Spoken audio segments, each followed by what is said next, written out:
नमस्कार, सुप्रभात, स्वागत, अभिनंदन आप सभी का सबरंग कार्यक्रम में। मित्रों, कुछ ऐसी आदतें और बातें होती हैं जो व्यक्ति को छोटा या बड़ा साबित करती हैं, सिद्ध करती हैं। आज हम बात करते हैं कुछ ऐसी आदतों की जो व्यक्ति को बड़ा साबित करती है कि ये इंसान सचमुच बड़ा है। और बातें इसलिए ताकि उन्हें हम भी अपने जीवन में लाएं, हमारे जीवन में होंगी भी, आप सबके जीवन में, लेकिन उसे और ज़्यादा निखारें। तो एक बात मित्रों, जो आदत है दूसरों को मदद करके भूल जाना। कई लोग मदद करते हैं और उसका ढिंढोरा पीटते रहते हैं कि हमने इसे मदद की, हमने ये किया, हमने वो किया।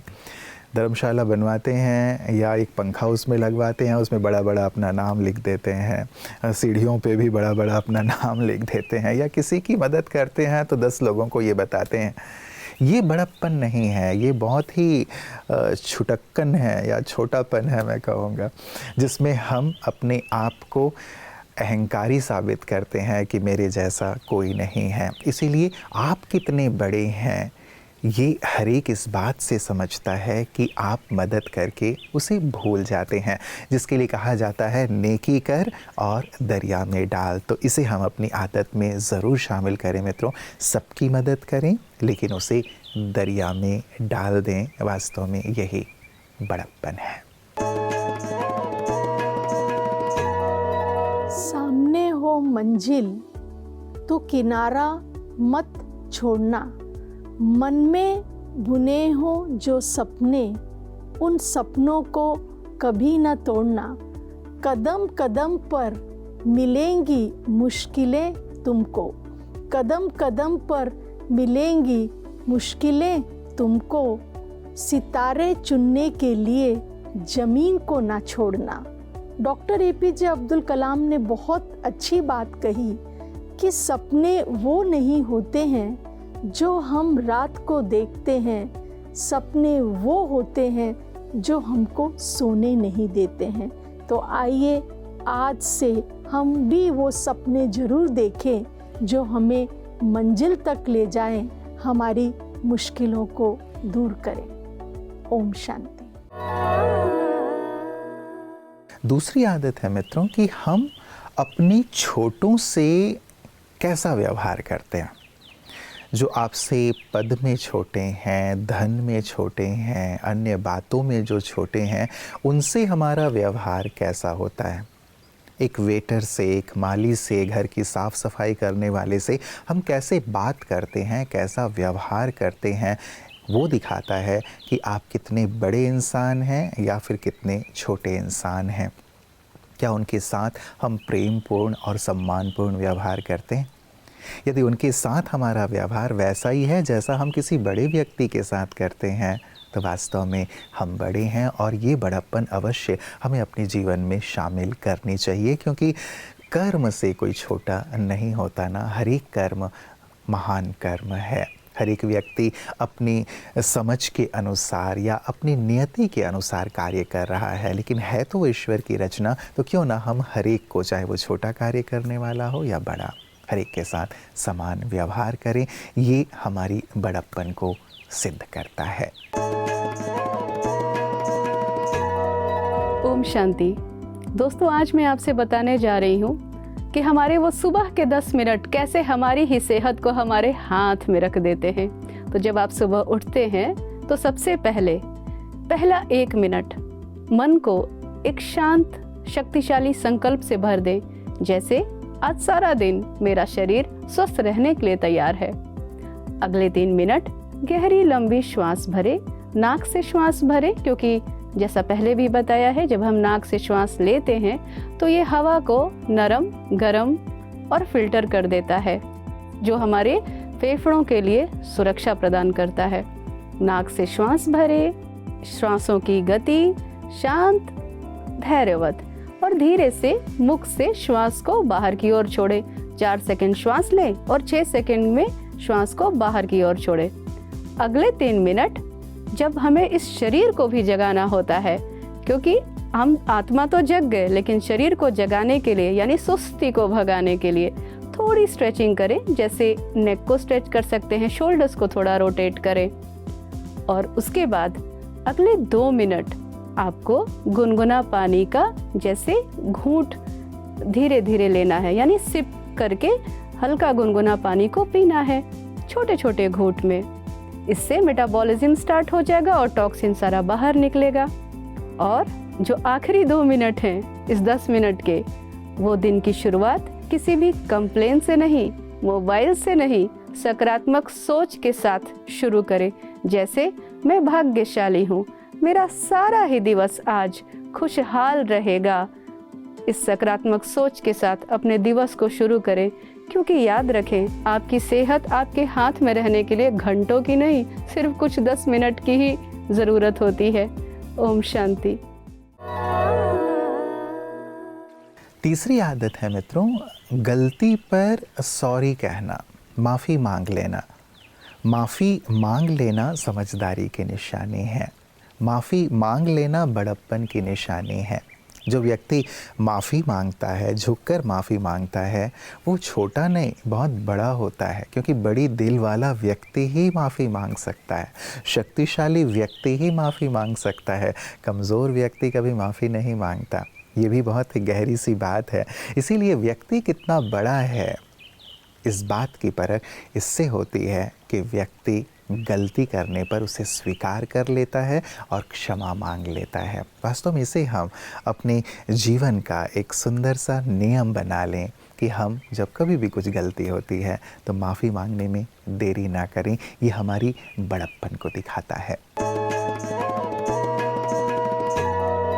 विशेष प्रयागराज के आप निवासी हैं, तो जो आपने 50 वर्ष पूर्व देखा और जो आज के परिप्रेक्ष्य में दिखाई पड़ रहा है, उसमें क्या अंतर है, क्या भावनाओं में अंतर है और वास्तविकता क्या होनी चाहिए? देखिए, हमने कहा ना कि जब हम कक्षा 6 में थे तो गंगा जल पान करती है, खूब पिया जी जी, उससे कोई प्रॉब्लम नहीं जी जी। तो जैसे जैसे गंगा प्रदूषित कर रहे हैं लोग, उनका मस्तिष्क भी प्रदूषित हो रहा है, समाज का, राष्ट्र का। जी जी। अब यहाँ गंगा यमुना है और एक नाम और है सरस्वती, वो विलुप्त हैं, दिखाई नहीं दे रहे। तो न दिखाई देने का मतलब है हम बुद्धिहीन हो रहे हैं जी, हम बुद्धिहीन हो रहे हैं, हमारी सोच खराब हो रही है। सरस्वती अगर होती तो हमारी सोच अच्छी होती। तो ये दिक्कत आ रही है हमारी सरस्वती के बारे में, जहां तक कि सबकी सोच खराब हो रही है, सबकी सोच खराब हो रही है। जैसे पहले भी कहावत थी और आज भी लिखा है आपने कि जैसा अन्न वैसा मन। अगर हम चोरी का अन्न खाएंगे, लूट के खाएंगे, तो हमारी वृत्ति, हमारी संतानें खराब हो जाएंगी। जी जी। हमारी जो पीढ़ियां समाप्त हो जाएंगी। उदाहरण बहुत सारे हैं, रामायण, गीता, सब जगह है। यानी दुनिया का हर आदमी एक ही चीज ढूंढ रहा है, वो कौन है? सीता को। आप भी सीता ढूंढ रही हैं। अभी आपने बोला ना ओम शांति जी। सीता को कहा गया है कि शांति सीता समानीता आत्मा रामो विराजते। सीता शांति है, हर व्यक्ति सीता को ढूंढ रहा है। चौथी बात है मित्रों, समय की कद्र करना। वास्तव में किसी को इंतज़ार करवाना उनका अनादर करना है। यदि आप पंक्चुअल नहीं हैं, आपके कारण लोग इंतज़ार कर रहे हैं और इसे आप अपना बड़प्पन समझते हैं कि मैं इतना बड़ा हूँ, इतना बिज़ी रहता हूँ, इतने सारी जिम्मेवारियाँ हैं, इतने सारे कार्य हैं, और ये छोटे छोटे लोग, ठीक है, यदि आधे घंटे मेरा इंतज़ार कर भी रहे हैं तो इनका क्या जाता है, ये तो बैठे ही हैं इंतज़ार करने के लिए, और इनको मेरे से पड़ी है तो इनको इंतज़ार करना चाहिए। ये सोचना बहुत ही छोटी है। हर एक व्यक्ति के समय की कीमत है, चाहे वो कोई भी है। और यदि आप ये सोच करके डिले करते हैं, लेट जाते हैं, पंक्चुअल नहीं रहते हैं कि मैं बड़ा हूँ, तो इससे आप बहुत छोटे हो जाते हैं। इसीलिए किसी का अनादर ना करें बेसमय पहुँचकर। यदि आप पंक्चुअल होते हैं तो लोगों के हृदय पर राज्य करते हैं और ये आपका बड़प्पन है। लोग इसे याद करते हैं कि आप कितने पंक्चुअल हैं, आप इतने व्यस्त होते हुए भी, इतने बड़े होते हुए भी समय का कितना कद्र करते हैं। ये एक अलग आपकी पहचान बनाती है और आपके बड़प्पन पे 4 चांद लगा देती है। हम सुनते आए हैं, इच्छा मात्रम अविद्या बनना है। इच्छा अच्छाई को खत्म कर देती है। इच्छा अपने अंदर की स्वच्छता को भी खत्म कर देती है। इसलिए इच्छाएं जो होती है, एक ही उद्देश्य, जीवन का लक्ष्य को कायम रखने में भी इच्छाएं बहुत सारी प्रतिबद्धता को निभाने में प्रतिकूल वातावरण की सृष्टि कर देती है। इसलिए कहा जाता है इच्छाओं को ना रखे।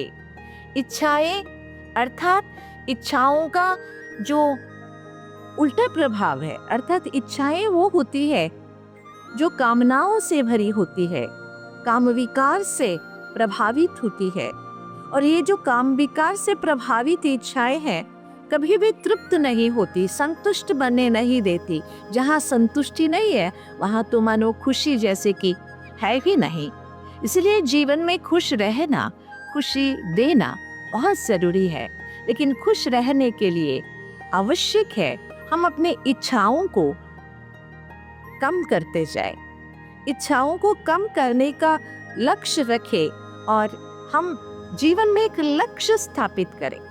लक्ष्य के अनुकूल हमारे संकल्प चले, कर्म चले, दृष्टि काम करे, वाचा चले। जब लक्ष्य के अनुकूल हम चलते जाएंगे तो जो प्रतिकूल हमारा चलन है, इच्छाएं अपने आप कम होती जाएगी।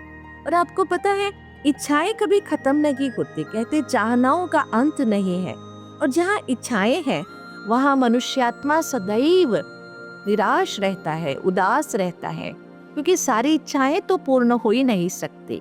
इसीलिए भगवान ने कहा इच्छा मात्रम अविद्या बनो तो तुम सदैव खुश रह सकोगे। पांचवी और सबसे खूबसूरत सी बात मित्रों, दूसरों की सफलता से खुश होना। कई लोग होते हैं ना, दूसरों की सफलता में जलन फील करते हैं और मीन मेख निकालने लगते हैं कि अरे भाई चांस ऐसा हो गया होगा, इसमें इतनी योग्यता नहीं है, इतनी क्षमता नहीं है। बधाई देने की बजाय बुराई करते रहते हैं। याद रखें, यदि आप सफल व्यक्ति की सफलता से ईर्ष्या करेंगे, सफल व्यक्ति की सफलता की आप बुराई करेंगे तो आप कभी भी सफल नहीं हो पाएंगे। क्योंकि आप बुराई उस व्यक्ति की नहीं कर रहे हैं, आप बुराई सफलता की कर रहे हैं। आप ईर्ष्या उस व्यक्ति से नहीं कर रहे हैं, आप ईर्ष्या सफलता से कर रहे हैं। और जिस चीज़ की आप बुराई करेंगे, जिस चीज़ से आप ईर्ष्या रखेंगे, वो चीज़ आपके पास कभी नहीं आएगी। इसलिए मित्रों, ये बहुत सुंदर सी आदत है बड़प्पन की। यदि कोई परिश्रम करके सफल हो रहा है, आगे बढ़ रहा है, तो हृदय से उन्हें दुआएं दें, शुभकामनाएं दें, बधाइयाँ दें और उनकी सफलता में आप भी शरीक हों, खुश हों। आप पाएंगे कि सचमुच आपके पास भी वो सफलता आएगी और ये आपकी बड़प्पन को साबित करता है। तो मित्रों, हम भी अपने अंदर इन बड़प्पनों को शामिल करें, इन सुंदर सी आदतों को शामिल करें, क्योंकि यही तो है जो हमें ऊंचाइयां देते हैं, यही तो आदतें हैं जो हमें भीड़ से अलग करते हैं। तो आए इन सुंदर आदतों को अपने जीवन में शामिल करते हुए आगे की ओर बढ़ें। कल पुनः मुलाकात होगी, तब तक इन सुंदर बातों पर गहराई से चिंतन कीजिएगा। नमस्कार, ओम शांति।